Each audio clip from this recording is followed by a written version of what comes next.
The year is 1917. Deep in the heart of Portugal, a quiet grazing field known as the Cova de Iria is about to become ground zero for one of the most polarizing and inexplicable events in modern human history.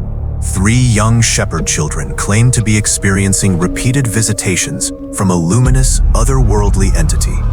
What starts as a localized rumor spirals into a mass phenomenon, culminating in the miracle of the sun, an anomalous event witnessed by over 70,000 people. But the true anomaly was not the erratic movement of the sun in the sky, nor the sudden drying of the rain-soaked earth. The real mystery lay in the messages transmitted to these three children. They were given three distinct prophecies. Two of these visions were eventually made public, detailing the horrors of global conflicts and the rise and fall of nations with chilling accuracy. However, the third message was immediately sealed away. It was considered so profoundly disturbing, so disruptive to the established order, that the highest echelons of the religious hierarchy locked it in a box deep within their most secure subterranean archives. For over 80 years, the contents of this final envelope were kept completely hidden from the public eye, sparking a relentless wave of global speculation. Why would an institution built on divine truth go to such extreme lengths to suppress it? What did those children actually see that was deemed too dangerous for humanity to know? Today, we are opening the sealed vault. To understand the magnitude of the cover-up, we must first look at the nature of the entity that appeared to the children. Popular depictions often sanitize the event, showing a gentle, human-like figure descending from the clouds. But the original accounts recorded by those who interviewed the children paint a far more alien and incomprehensible picture. The children described a being of blinding, terrifying radiance. The light it emitted was not just bright, it was piercing, overwhelming their senses and causing a deep physical reaction.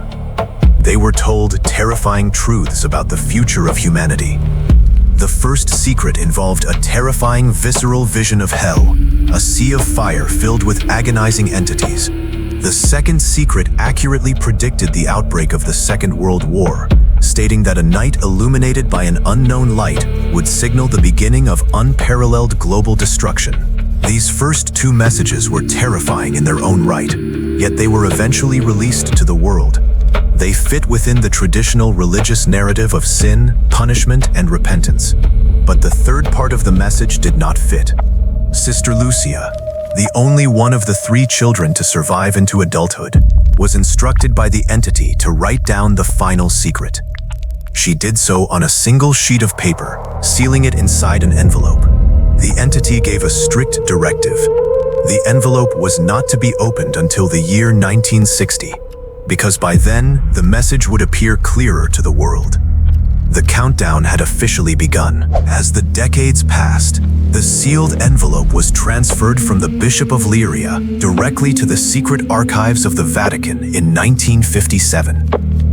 The anticipation surrounding the year 1960 was palpable.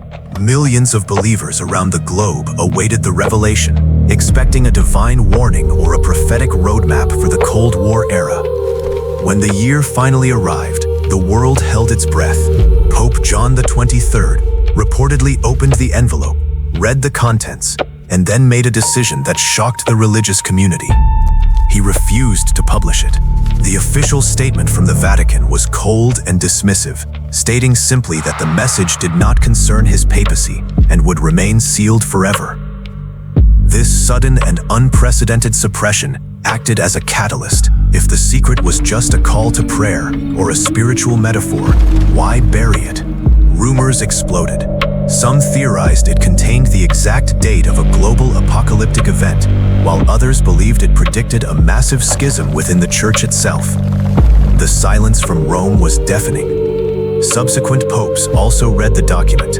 Pope Paul VI reportedly wept after reading it, and Pope John Paul II stated that knowing the secret meant taking on a terrible responsibility. The sheer psychological weight of that single sheet of paper seemed to break the composure of the most powerful religious leaders on earth.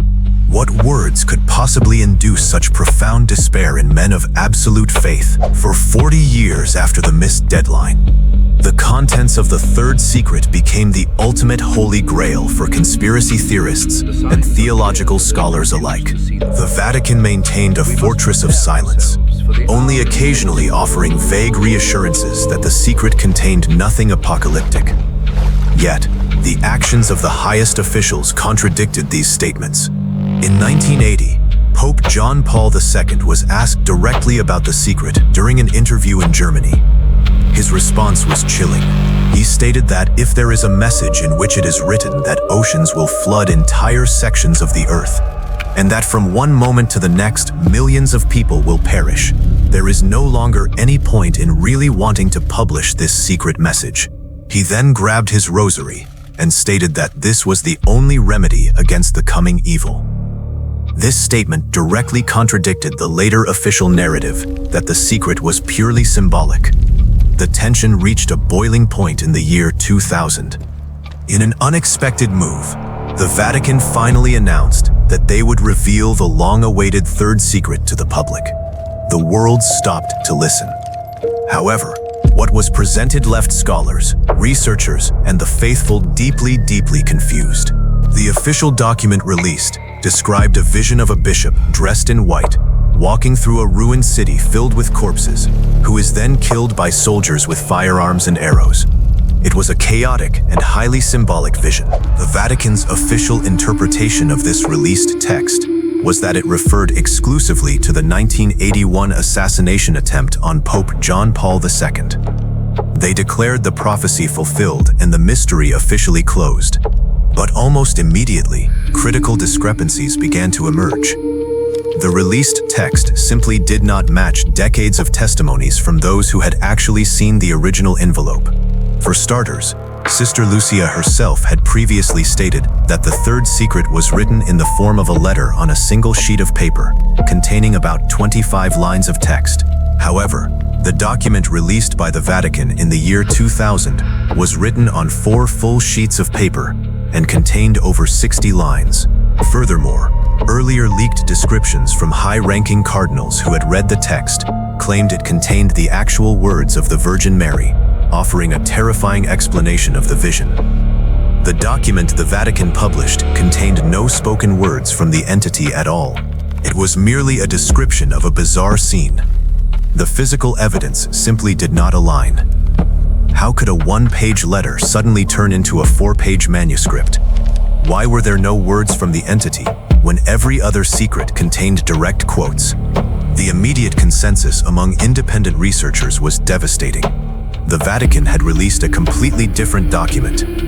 They had shown the world a decoy, keeping the true Third Secret securely locked away in the dark. The theory of the decoy document is supported by an overwhelming amount of circumstantial evidence and slips of the tongue by senior church officials.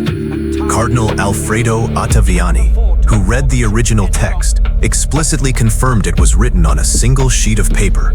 Father Malachi Martin, a former Jesuit priest who claimed to have read the actual secret while working in the Vatican, gave terrifying interviews before his mysterious death.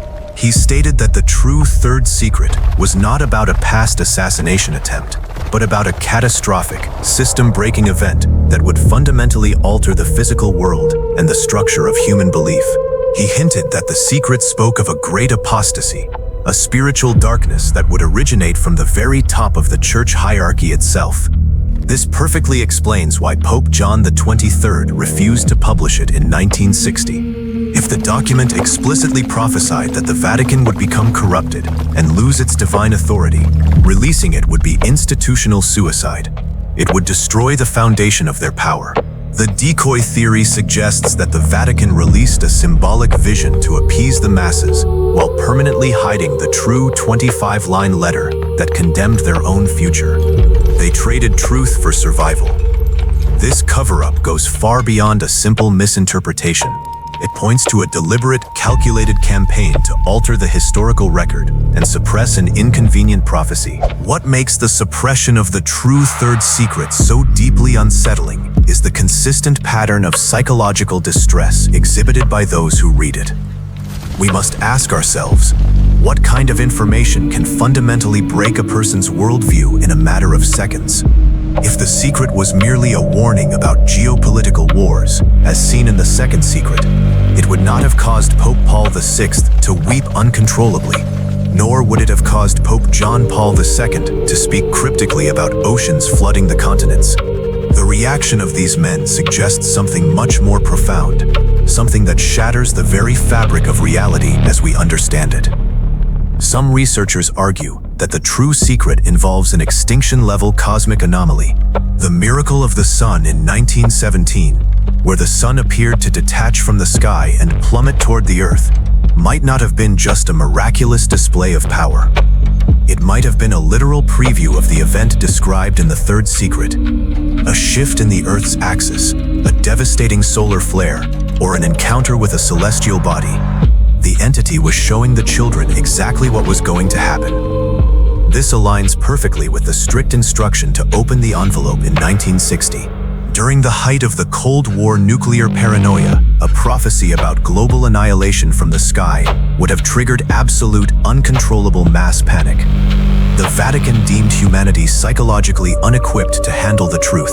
Beyond the theories of physical destruction, there is a far more sinister interpretation of the hidden text, the concept of the Great Apostasy. In this scenario, the entity warned Sister Lucia that a time would come when the highest levels of global leadership, including the Church itself, would be infiltrated and completely controlled by malevolent forces. The true Third Secret might contain specific details about how this infiltration would occur, detailing a total corruption of the spiritual architecture of the world. It would prophesy a time when humanity would be actively led away from the divine by the very institutions sworn to protect them. This theory is heavily supported by the late Father Gabriel Amorth, the Vatican's former chief exorcist. He claimed that he knew the contents of the true secret and that it had absolutely nothing to do with the 1981 assassination attempt. He stated unequivocally that the secret warned of an internal collapse, a catastrophic failure of faith that would originate from the highest echelons in Rome. If this is true, the Vatican's refusal to release the document in 1960 makes absolute logical sense. You do not publish a document that definitively exposes your own institution as the catalyst for humanity's ultimate spiritual downfall. The suppression of the secret wasn't an act of protection for the masses. It was an act of self-preservation by an elite group terrified of losing their absolute authority over the global population. To this day, independent investigators continue to pressure Rome for the release of the one-page letter, but the fortress remains impenetrable. The situation reached a bizarre climax when Sister Lucia passed away in 2005. Immediately following her death, her convent cell was reportedly raided by Vatican officials, and all of her personal writings, journals, and correspondence were confiscated and moved to Rome. The erasure of her personal archive ensures that no accidental copies or drafts of the original 25-line text will ever see the light of day. They successfully scrubbed the physical evidence. The narrative of the Third Secret of Fatima perfectly encapsulates the ultimate conflict between divine revelation and human institutional control. An otherworldly entity bypasses the entire global power structure to deliver a critical message directly to 3 illiterate children in a remote field. The message is so powerful, so undeniably real, that it forces the most powerful religious empire on Earth into a state of absolute panic. They cannot destroy the message because they fear divine retribution, but they cannot release it because they fear human chaos. So, they lock it in the dark, create a fabricated substitute to pacify the public, and wait for the prophecy to either fail or consume them all. It is the ultimate act of arrogant defiance. They believed they could manage the apocalypse. They believed they could outsmart the very entity that created the sun's terrifying anomaly. As we stand in the modern era, surrounded by unprecedented global instability, the hidden words of the Fatima entity echo louder than ever. The official Vatican narrative of a fulfilled symbolic prophecy has collapsed under the weight of historical evidence, conflicting testimonies, and simple logic. we are left with a terrifying reality. The true third secret, the original 25-line letter written by Sister Lucia, is still sitting in a subterranean vault right now. The countdown that was supposed to end in 1960 was ignored. But the events predicted in that single sheet of paper remain suspended over our timeline. The entity warned of a catastrophic paradigm shift, a moment where the veil between the physical and the terrifying unknown would be permanently torn. The Vatican chose silence over preparation. They chose institutional survival over global awareness. But the truth has a way of surfacing, regardless of the vaults that hold it. As you look at the trajectory of our current world, the rapid erosion of societal structures, and the increasing occurrence of unexplained phenomena, you have to ask yourself one final, chilling question. Was the Vatican protecting us from the terrifying truth of the third secret, or were they protecting themselves from the consequences of our awakening? The answer is locked away in the dark. Thank you for joining us in the archives of holy lore. Do not forget to subscribe and leave your theories in the comments below. Until next time.